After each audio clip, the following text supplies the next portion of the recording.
और इसलिए जब मैं आज मेरे सामने लाल किले पर से 130 करोड़ देशवासियों के सामर्थ्य का स्मरण करता हूं, उनके सपनों को देखता हूं, उनके संकल्पों की अनुभूति करता हूं, तो साथियों मुझे लगता है आने वाले 25 साल के लिए हमें उस पंच प्राण पर अपनी शक्ति को केंद्रित करनी होगी, अपने संकल्पों को केंद्रित करना होगा, अपने सामर्थ्य को केंद्रित करना होगा और हमें उन पंच प्राण को लेकर के 2047 जब आजादी के 100 साल होंगे, आजादी के दीवानों के सारे सपने पूरे करने का जिम्मा उठा करके चलना होगा। जब मैं पंच प्राण की बात करता हूं तो पहला प्राण, अब देश बड़े संकल्प लेकर के ही चलेगा, बहुत बड़े संकल्प लेकर के चलना होगा और वो बड़ा संकल्प है विकसित भारत। अब उससे कुछ कम नहीं होना चाहिए, बड़ा संकल्प। दूसरा प्राण है किसी भी कोने में हमारे मन के भीतर, हमारे आदतों के भीतर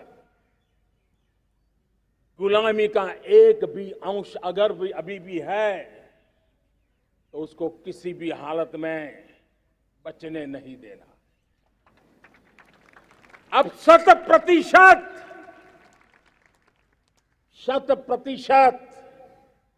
सैकड़ों साल की गुलामी ने जहां हमें जकड़ कर रखा है, हमारे मनोभाव को बांध करके रखा हुआ है, हमारी सोच में विकृतियां पैदा करके रखी है, हमें गुलामी की छोटी सी छोटी चीज भी कहीं नजर आती है, हमारे भीतर नजर आती है, हमारे आसपास नजर आती है, हमें उससे मुक्ति पानी ही होगी। ये हमारा दूसरी प्राण शक्ति है। तीसरी प्राण शक्ति, हमें हमारी विरासत पर गर्व होना चाहिए, हमारी विरासत के प्रति, क्योंकि यही विरासत है जिसने कभी भारत को स्वर्णिम काल दिया था, और यही विरासत है जो समयानुकूल परिवर्तन करने की आदत रखती है, यही विरासत है जो काल बाह्य छोड़ती रही है, नित्य नूतन स्वीकारती रही है। और इसलिए इस विरासत के प्रति हमें गर्व होना चाहिए। चौथा प्राण, वो भी उतना ही महत्वपूर्ण है और वो है एकता और एकजुटता। 130 करोड़ देशवासियों में एकता, न कोई अपना न कोई पराया। एकता की ताकत एक भारत श्रेष्ठ भारत के सपनों के लिए हमारा चौथा प्राण है। और पांचवा प्राण है नागरिकों का कर्तव्य। नागरिकों का कर्तव्य जिसमें प्रधानमंत्री भी बाहर नहीं होता है, मुख्यमंत्री भी बाहर नहीं होता है, वो भी नागरिक है। नागरिकों का कर्तव्य, यह हमारे आने वाली 25 साल के सपनों को पूरा करने के लिए एक बहुत बड़ी प्राण शक्ति है। मेरे प्यारे देशवासियों, जब सपने बड़े होते हैं,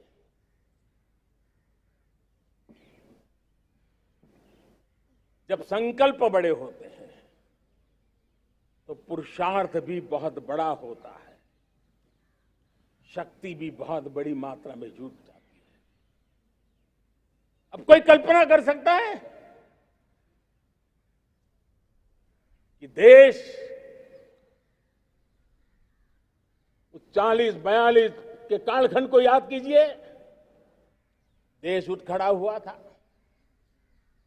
किसी ने हाथ में झाड़ू लिया था, किसी ने तकली ली थी, किसी ने रेंटिया लिया था, किसी ने सत्याग्रह का मार्ग चुना था, किसी ने संघर्ष का मान चुना था, किसी ने क्रांति की वीरता का रास्ता चुना था। लेकिन संकल्प बड़ा था, आजादी। और ताकत देखिए, बड़ा संकल्प था तो आजादी लेके रहे। हम आजाद हो गए।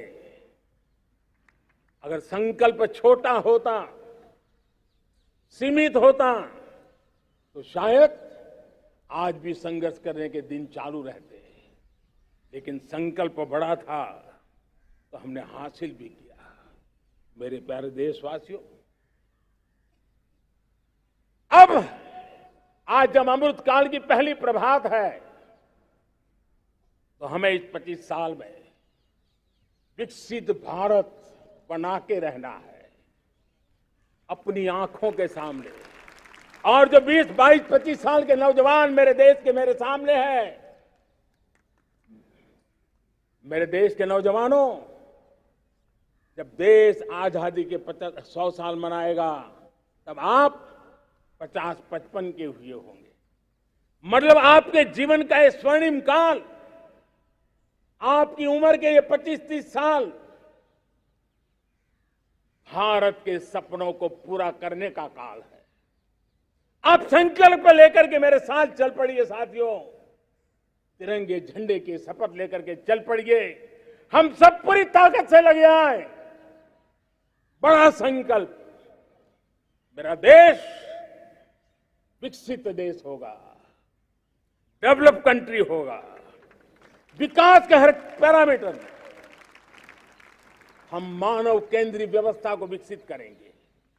हमारे केंद्र में मानव होगा, हमारे केंद्र में के मानव की आशा आकांक्षाएं होगी। हम जानते हैं, भारत जब बड़े संकल्प करता है तो करके भी दिखाता है।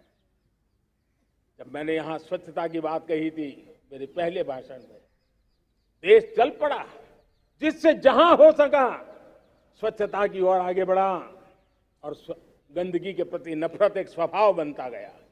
यही तो देश है जिसने इसको करके दिखाया है और कर भी रहा है, आगे भी कर रहा है। यही तो देश है जिसने वैक्सीनेशन, दुनिया दुविधा में थी, 200 करोड़ का लक्ष्य पार कर लिया, समय सीमा में कर लिया, पुराने सारे रिकॉर्ड तोड़ के कर लिया। ये देश कर सकता है। हमने तय किया था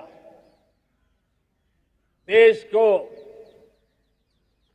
खाड़ी के तेल पर हम गुजारा करते हैं, झाड़ी के तेल की ओर कैसे बढ़े। 10% इथेनॉल ब्लेंडिंग का सपना बड़ा लगता था, पुराना इतिहास बताता था संभव नहीं है, लेकिन समय से पहले 10% इथेनॉल ब्लेंडिंग करके देश ने इस सपने को पूरा कर दिया। भाइयों बहनों, 2.5 करोड़ लोगों को इतने कम समय में बिजली कनेक्शन पहुंचाना छोटा काम नहीं था, देश ने करके दिखाया।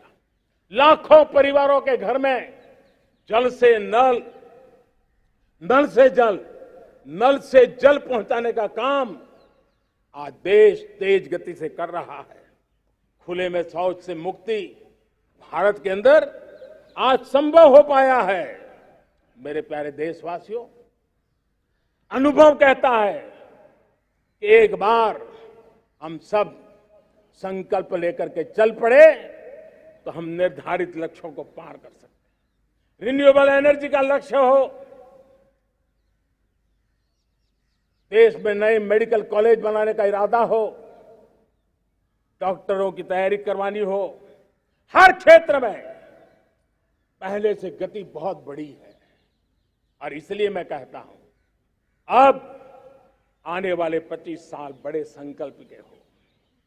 यही हमारा प्राण, वही हमारा प्रण भी होना चाहिए। दूसरी बात मैंने कही है, उस प्राण शक्ति की मैंने चर्चा की है कि गुलामी की मानसिकता, देश की सोचिए भाइयों, कब तक दुनिया हमें सर्टिफिकेट बांटती रहेगी? कब तक दुनिया के सर्टिफिकेट पर हम गुजारा करेंगे? क्या हम अपने मानक नहीं बनाएंगे? क्या 130 करोड़ का देश अपने मानकों को पार करने के लिए पुरुषार्थ नहीं कर सकता है? हमें किसी भी हालत में औरों के जैसा दिखने की कोशिश करने की जरूरत नहीं है। हम जैसे हैं वैसे, लेकिन सामर्थ्य के साथ खड़े होंगे, ये हमारा मिजाज होना चाहिए। हमें गुलामी से मुक्ति चाहिए। हमारे मन के भीतर दूर दूर 7 समंदर के नीचे भी गुलामी का तत्व नहीं बच रहना चाहिए। और मैं आशा देखता हूं, जिस प्रकार से नई राष्ट्रीय शिक्षा नीति बनी है, जिस मंथन के साथ बनी है, कोटि कोटि लोगों के विचार प्रवाह को संकलित करते हुए बनी है, और भारत की धरती की जमीन से जुड़ी हुई शिक्षा नीति बनी है। रसखस हमारी धरती के मिले हैं। हमने जो कौशल्य पर बल दिया है, ये एक ऐसा सामर्थ्य है जो हमें गुलामी से मुक्ति की ताकत देगा। हमने देखा है, कभी कभी तो हमारी टैलेंट भाषा के बंधनों में बन जाती है। ये गुलामी की मानसिकता का परिणाम है। हमें हमारे देश की हर भाषा पे गर्व होना चाहिए। वो हमें भाषा आती हो या ना आती हो, लेकिन मेरे देश की भाषा है, मेरे पूर्वजों ने दुनिया को दी हुई ये भेंट सौगात है, हमें गर्व होना चाहिए। मेरे साथियों, आज डिजिटल इंडिया का रूप हम देख रहे हैं, स्टार्टअप देख रहे हैं। कौन लोग हैं? ये वो टैलेंट है जो टियर 2, टियर 3 सिटी में किसी गांव गरीब के परिवार में बसे हुए लोग हैं। ये हमारे नौजवान हैं जो आज नई नई खोज के साथ दुनिया के सामने आ रहे हैं। गुलामी की मानसिकता हमें उसे तिलांजलि देनी पड़ेगी। अपने सामर्थ्य पे भरोसा करना होगा। दूसरी एक बात जो मैंने कही, तीसरी मेरी प्राण शक्ति की बात है, वो है हमारी विरासत पर हमें गर्व होना चाहिए। जब हम अपनी धरती से जुड़ेंगे, जब हम अपनी धरती से जुड़ेंगे, तभी तो ऊंचा उड़ेंगे।